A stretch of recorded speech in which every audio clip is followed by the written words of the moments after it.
talk us through your response to all of this. What's the biggest issue here? Well, thank you so much for your time.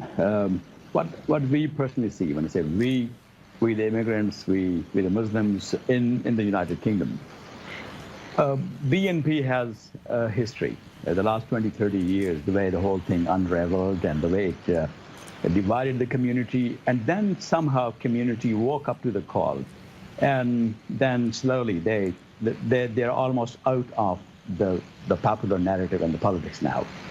When President Trump actually reinvented, kind of reincarnated actually, the host of BNP, the Prime Minister has got only two choices. One, to just ignore and shut her eyes to this serious offense, or then stand up and say something. We believe that the Prime Minister did the right thing. She stood up, and she stood up quite firm on her ground, and she made it clear that anything that divides the community in the name of any kind of extremism, whether that is Islamic extremism or whether that is far-right extremism, that is something that has no place in the United Kingdom. Right. The same thing, the Parliament stood with her, the MP stood with her, and there are many voices actually joining her, supporting her in this act. But then what do you see as the solution to this? How does one go about reversing the Islamophobia that is born out of the fear of extremism that Trump is pointing to as an issue here?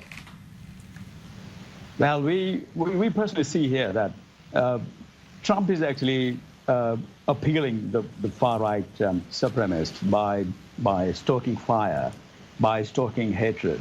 And once again, BNP, which has now lost its credibility in the United Kingdom, like from the earlier call to now, it has totally diminished.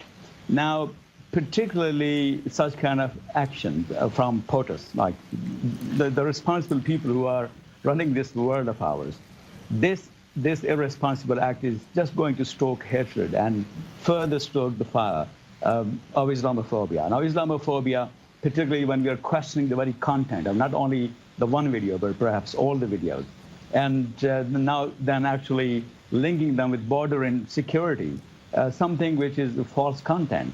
Right. Like, how would one react to something like something from the Holocaust, and which is just something which is baseless, and then linking it with the Holocaust and demeaning the entire message, like how the humanity suffered. Right. And yeah. So, sorry, to that point, with the credibility of this one video, or perhaps all three of them, the credibility of that in doubt, we have heard the White House saying that the videos are highlighting a real threat